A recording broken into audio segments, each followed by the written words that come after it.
We was having a psychology lesson once, and we were learning about a guy called Milgram, and he did an experiment using like an electric chair, and the teacher decided it'd be a good idea to get us all sort of up and involved with it, and so I personally had to be the victim in the electric chair, and so that was quite fun, but it means it stuck in my head, which is sort of a good way to learn. Is that the one where they actually said, you know, if you got the answer right, you got a bigger shock? Yeah. And they actually kept obeying the instructions until you died, in inverted commas. Used that, they'd also sort of, that's fabulous. Can anyone else, another lesson that really grabbed you? Yeah, I find that with like when teachers put it into like actions and get everyone involved, like our teacher was just like everyone moved the tables out of the way, so we all moved the tables and we did like a big timeline. This was in history. Yeah. And so he got us like to all like be different points and get some string and then do some like positives, negatives, and it was really good just doing it in 3D. Yeah, we had a lesson like that. It was a history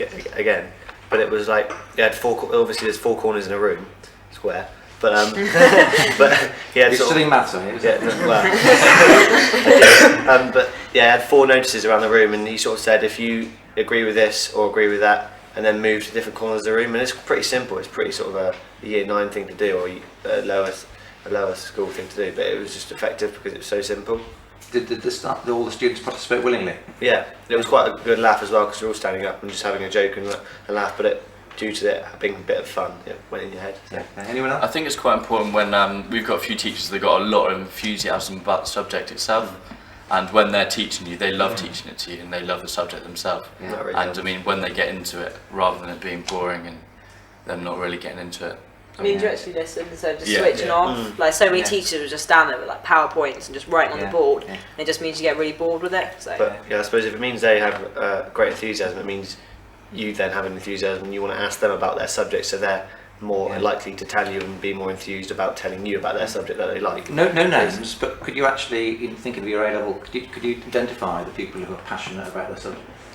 Yeah. I've had a few that from when I wasn't in sixth form, like year 11 science and that, which I didn't like personally. Well, I wasn't that good at it, but because the teacher was really up for it. And that communicated. Yeah, it was really Right. Maybe. What about you, Karen? I had one teacher that would like, it was in history again, but she would like do lots of demonstrations and she would actually get us to teach the class in our own way. So like we had it that one group would actually cut out pieces of paper and then stick them up on the board. And then it like helped us to learn it because we were like showing everyone else at the same time, so we had to actually know what we were on about. It was a lot easier to remember. Frank, have you got any? Yeah, in photography last year, to get us more into photography, our teacher helped us make our own cameras out of like tin boxes and like cardboard boxes, and take our own pictures of them, which is really exciting. And you can make your own cameras out of anything. Thanks. What about you, Tamsin? I know one of my subjects there was a certain topic that we were really, all of us were struggling with, and we were asked to go away and prepare our own starter and then come back, and throughout the next couple of lessons, even though the actual content in the lessons was on something different, the starter was about that subject we were struggling with, and then once we'd all done our starters we came back and reviewed it and we realised that we understood it after that. That's great. I'd say that students can relate more to a teacher who's got like a variation of techniques. Right. Because if you continue to do one thing, even though it may be exciting to start off with, it would become like mundane, and you wouldn't be interested in it. Don't do the snowball every lesson. No.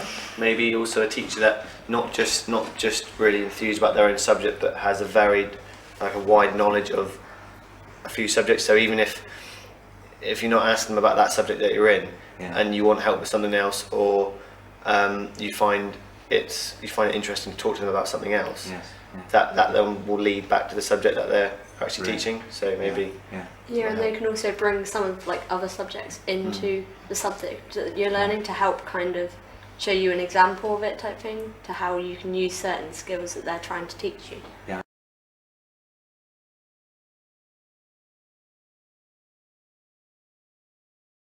I mean, I find when you've got teachers that they're afraid to show their sense of humour, they're afraid to treat you as a person, you're just a student to them, they're someone they get paid to teach.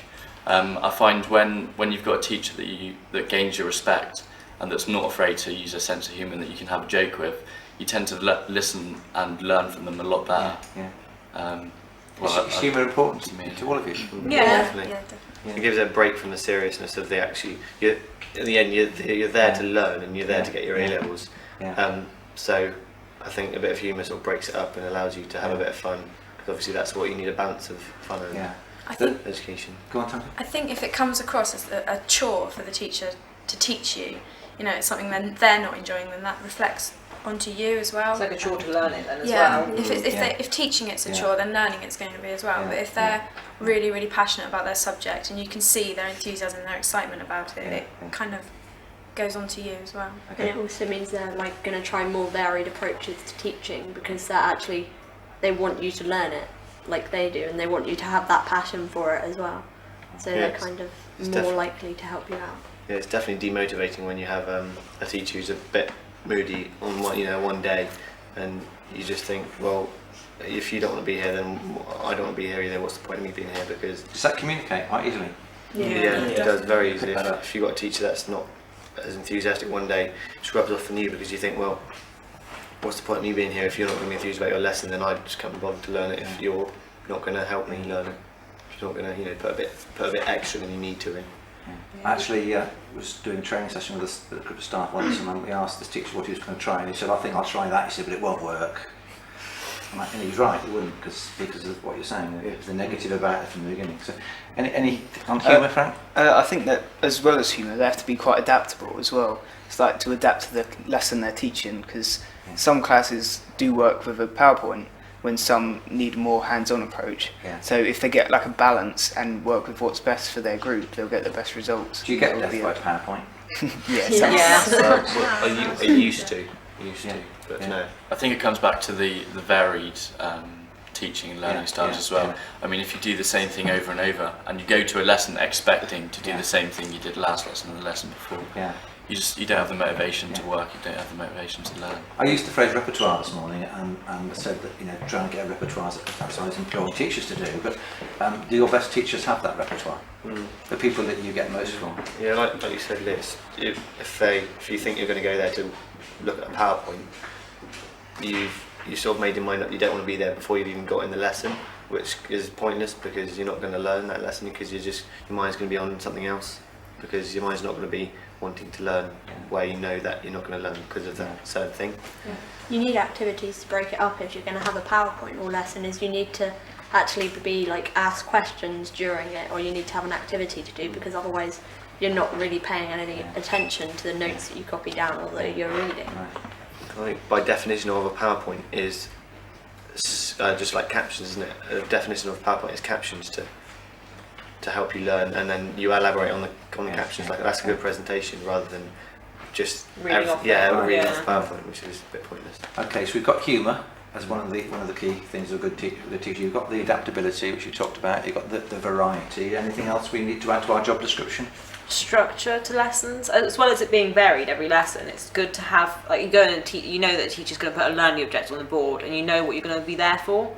Like, I don't like teachers who are a bit all over the place, don't really tell you what you're learning. I like structure as well as variation as well. Let's explore that one, because sharing learning objectives is actually something that all teachers are told they must do nowadays, and it's a sort of direction from the government department, from the head teacher, from the governors, and it's teaching policies. Are there teachers who share learning objectives, and at the end of that you haven't got a clue what you're doing? Well, I don't know, I found with my maths, my other teacher used to do it a lot. And I've got a new teacher now, and she doesn't do it, and I never realised how good it was until it was gone. I always thought, like, oh, they're not very good, what's the point of writing them down? But now I'm like, I wish I had them back.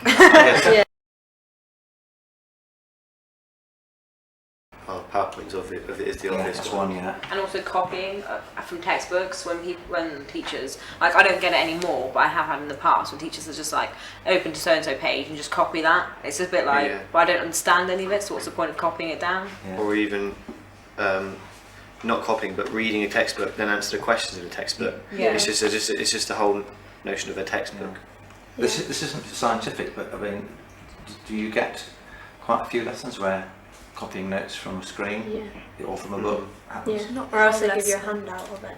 And even that's not as good, because sometimes they'll say make notes on it, but all the notes that they tell you are there, and you can't make notes on something that you don't really know about. I mean, Did you like the idea this morning of having half a handout completed where you've actually got to add things of your own? Yeah, like good. bullet points and then Or examples. yeah, Or it's I good. definitely think you need half and half, because last year for my history course, it was one of the teachers had left, so they had to sort of improvise a new course, and so they just picked modern.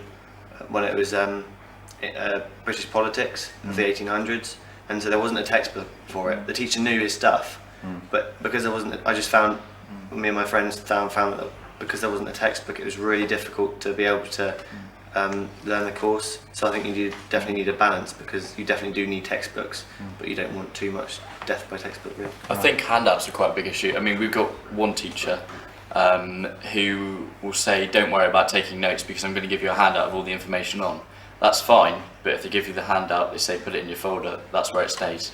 You don't review it, you don't go back through and highlight it, and I think that needs to be like emphasised. One of my teachers, at the end of a lesson, she'll give out like a handout of what we're doing next lesson, ask us to go home, and in 2 different colour highlighter pens, green for what we do understand, and then pink or red or whatever for what we don't understand.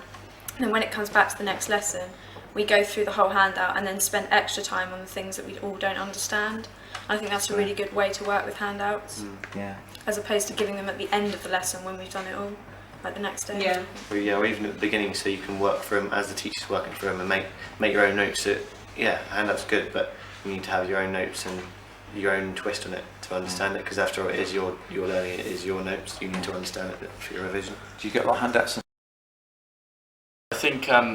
I think once you've learned something, the best way to remember it is to teach it. Yeah, that's right. And I think we need to be given more opportunity to do that, especially in maths. A lot of the time, once we've learned something, if we then go back and teach it to our friends, it's stuck in your head, then you remember it a lot better. The other thing, of course, is a lot of mathematicians are actually absolutely brilliant at maths. They can't see the problem, and if you've just mastered it, you're actually quite a good tutor for somebody, because you've just gone through the thinking themselves.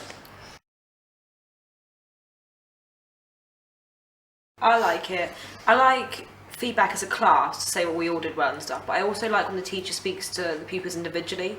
I know this is like our school's really good at this, and every teacher I have, whenever we have a piece of work, they'll find the time to like talk to us, even if it's out of lesson, and they'll talk to us and say, you know, if we had a problem, they'll say this is what you can do, or they'll be like, that was really good, well done, and say what was good about it, which is really good, really useful for our studies. So I think it's good if you have like at the end of your work when they hand it back, if they've written some like structured criticism, because I think if it's all just like positive, like you've done this good, I think personally that if like the negative points of your work are pointed out, I'll go away and I'll work on them, like in particular, which I think is good, because then it brings your like overall levels up, like in the way that you're like putting your writing and the way that you're doing your work and things like that.